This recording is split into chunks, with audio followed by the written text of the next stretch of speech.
someone making a $32 billion in revenue trying to put a case for an experiment which has done a 1.6 billion is something that they won't take it seriously.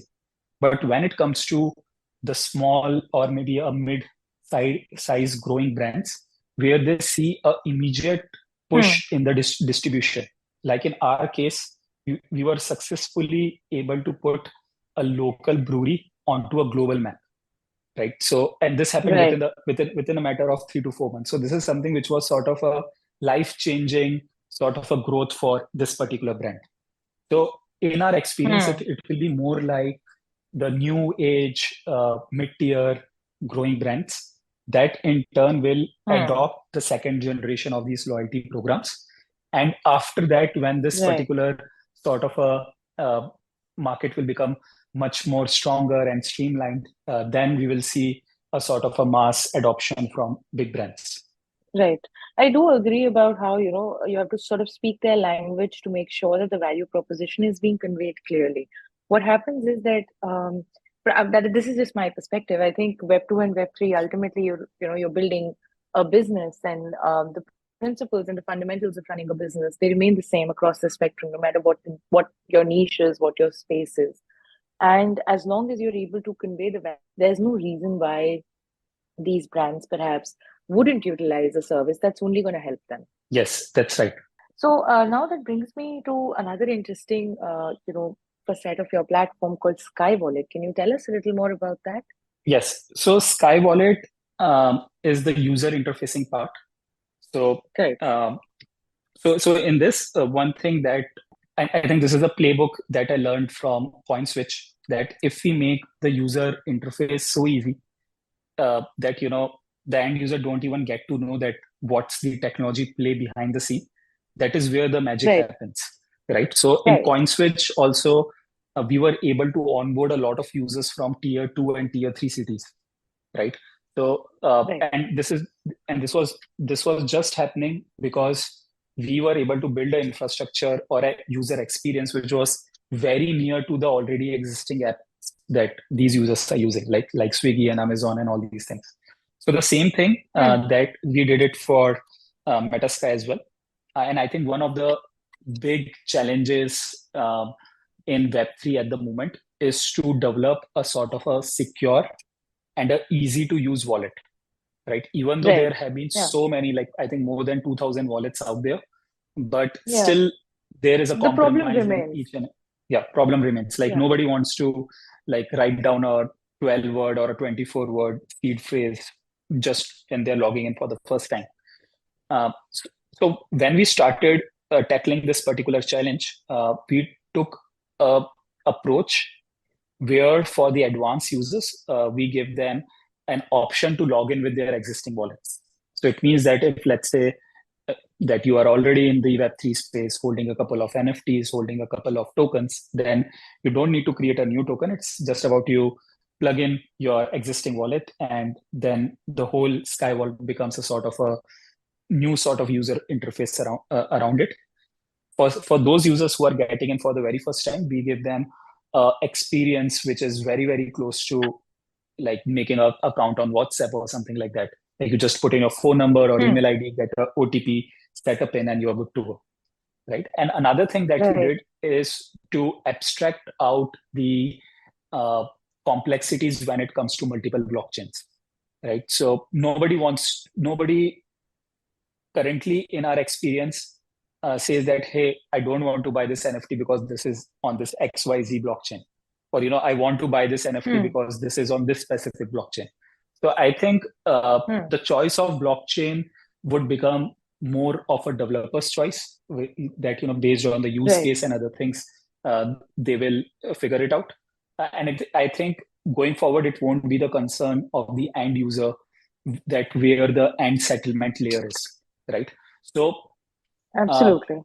so what we did is that with a single login interface, we had this exposure to multiple blockchains, and we kept the user interface exactly the same across these blockchains. So, so we have done campaigns on Near, on Ethereum, on Polygon, on A Star, and so many different blockchains. And most of the users don't even get to know that, hey, there is a shift in blockchain and all these other things. So that was one. Second, Yeah. we very consciously made the UX in such a way that it attracts those people who want to drive a utility out of NFTs instead of those users who want to come in and flip the NFTs. So we very Hmm. consciously didn't put any sort of a green or a red label that, hey, whether your portfolio is up or down and all these things, but we more focused on the utilities or the benefits that you get out of the NFT collection that you have at the moment. So as soon as you log in, the first sort of a ribbon that you will see is that out of all the NFTs that you are holding, what are the total number of benefits that are available to you at the moment, right? The second Right. thing Right. is that you go with an NFT and then you see all the different benefits that are listed particularly to that particular NFT. And this is not just the viewing layer, but this is also a sort of a redemption layer, right? And the main focus was again to Right. make this experience so seamless that most people won't even get to know that there is a sort of a blockchain or NFT play behind the scene. And to test out this particular hypothesis that whether we have made it easy enough or not, we recently did a campaign with a government of Madhya Pradesh where it was like Okay. a government scheme where uh, like government distributed certificates for certain students who graduated from a particular program. So they were, I think, around like 60,000 students across 22 districts in Madhya Pradesh. And we gave them digital certificates, which are essentially NFTs, using this infrastructure. Hmm. And we were successful able to, get a really good sort of numbers from this particular campaign. So this gives us a sort of a validation that if we can go towards like the district area in or a block area in India, and if we are able to get the user set up the wallet, go claim an NFT, and go and interact with the utilities, then I think we have abstracted out the complexity when it comes to setting up the wallets and engaging with it. Yeah, absolutely. I think that is the way forward. Like the user experience has to be decluttered to an extent that, like you said, they don't even know that there is an NFT or a blockchain play here, and they're using it because it solves a problem for them. Yes. So, moving on from perhaps and zooming out from your product a little bit, and talking a little about the industry at large. Yesterday was very exciting for the entire community with the Bitcoin ETF and the spot ETF getting approved. Like 12 of them got approved by the SEC. Do you have any thoughts on that? Yeah, so I think this is a great move, and I think it is going to benefit the whole industry in a long run. First of all, it will give confidence for the retailers to invest into this asset class with much more confidence. And now, as I think the biggest brands in the globe are behind running these ETFs, so this in turn will like I think make the whole space much more secure. So all these exchanges and other things which were like not legal or maybe like they were not secure enough, those sort of exchanges will weed out. And for most of the retailers as well as I think institutional investors, now they have a very clear cut approach of getting an exposure to Bitcoin as asset class. And what is going to Right. be interesting going forward is how the liquidity is going to be managed. Like if we Right. see that like behind most of these ETF, Coinbase is the one which is going to do the finality in terms of providing liquidity in Bitcoin. So Right. definitely there will be like if not in this particular week, in near future, there will be days where billions of dollars will flow in a single day to Hmm. buy Right. these buy bitcoins. So ETFs. Yeah. like because of the construct, there is a T+2 settlement date, but it will be really interesting to see uh, that how this sort of a liquidity in Bitcoin is going to be available. And I think another interesting thing is that now we are seeing a couple of staking solutions that are coming on top of Bitcoin as a Hmm. on top of Bitcoins, right? So how these staking solution will face the externalities that will emerge from the liquidity demand of Bitcoins. So, but definitely on and on, Right. it has made the whole ecosystem much more vibrant, as well as, Right. much more exciting and open for everyone to join in. Absolutely. I think it seems like a long time coming, and everybody is pretty jazzed about how it has come through. Everything has its pros and cons, and we are happy to watch it play it out. But this seems like just a step forward, a massive leap forward, perhaps, and that is what is interesting to me. Yes, exciting days ahead. Yeah, absolutely. So, this has been such a wonderful conversation, and Prakhar, I don't want it to end, but obviously we're short on time. So, I would love to ask you, what is the next big milestone for Metasky? What are you looking at in terms of your product or in terms of revenues? What is that big milestone that you're looking at? Yeah, so I'll, like answer this in two steps. One is more on a Hmm. product side, another is on the market side. So in product side, we are going to launch a sort of a MPC version of a wallet.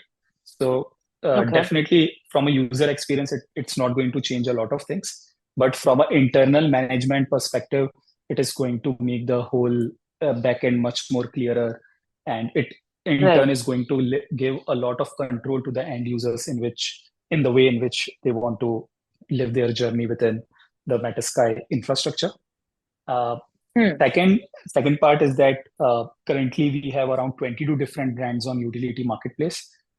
We have Hmm. in line a couple of really exciting partnerships coming in. So we will be looking at somewhere around 100 brand partnerships by the end of this particular quarter. So Wow. as we grow on the utility marketplace side, even on the demand side, we will see a lot more usability coming from the new brands creators who will launch NFT collection membership passes through us. So these are the two things. On the market side, uh, like we have got a sort of a good year in Japanese market last year.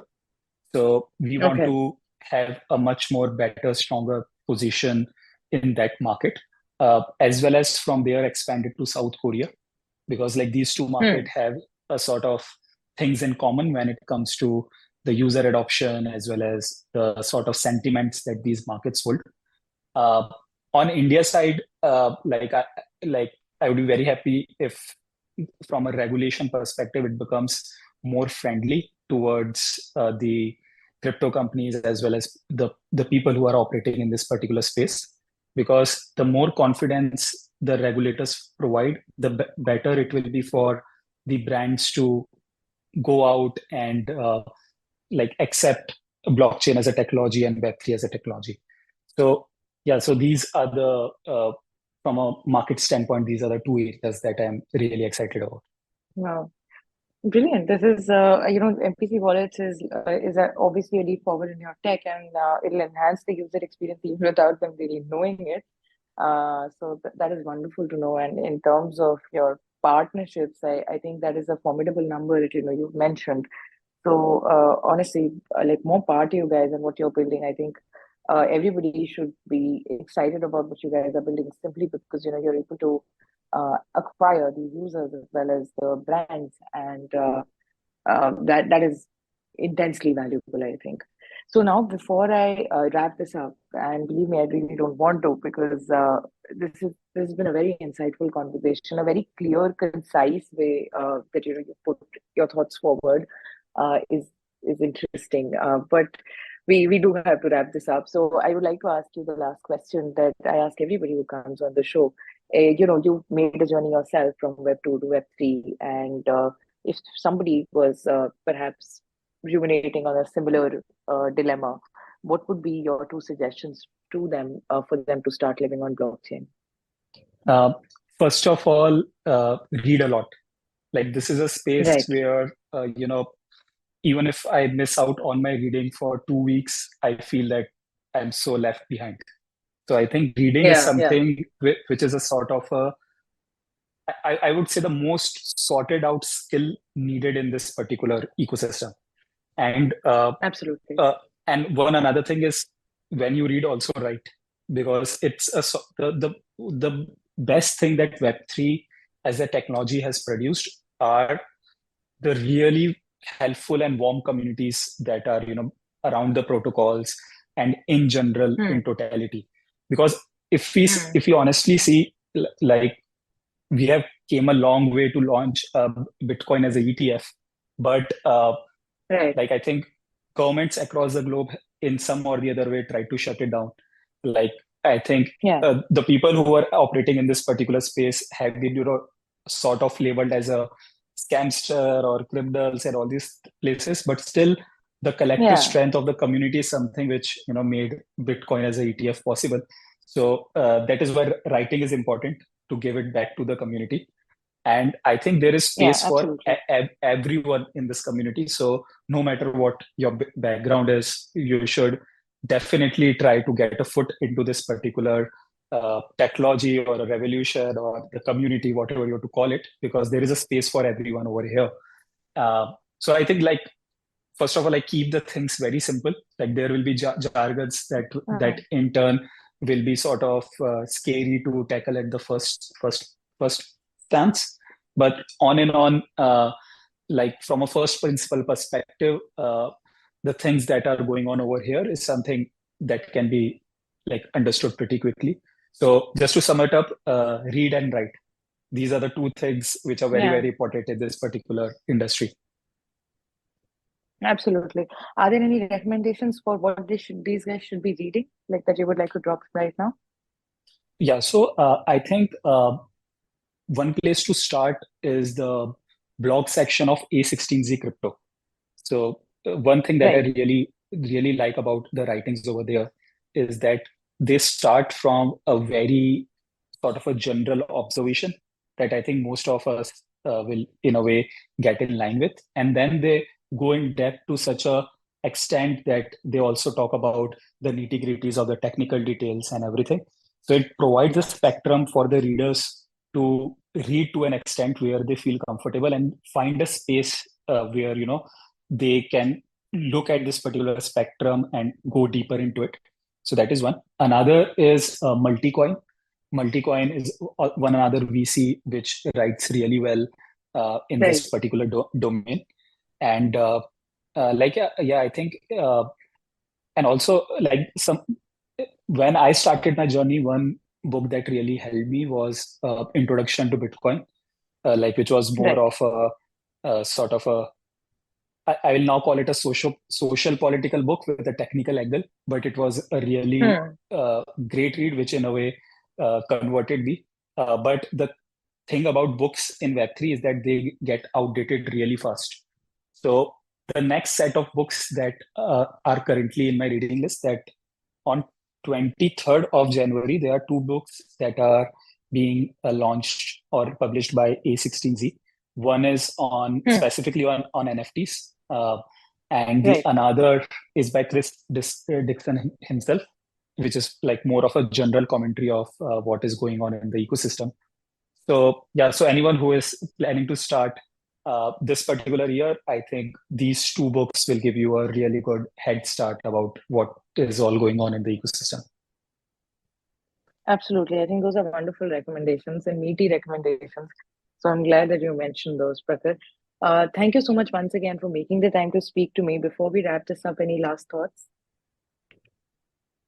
Yeah, so from a last thought perspective, I think one thing that we all have to learn as a community is that even though Web3 is exciting, like, Web3 is Hmm. not solution to everything, right? So, like, Right. um, Absolutely.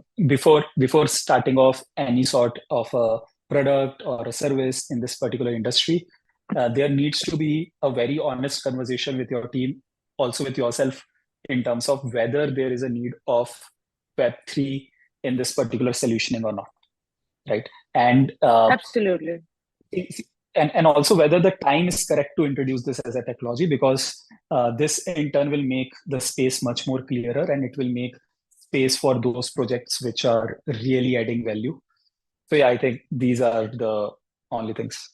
This is just good advice to close this particular episode with. Thank you so much, Prakhar, for making time to speak to me today. This has been a lovely conversation.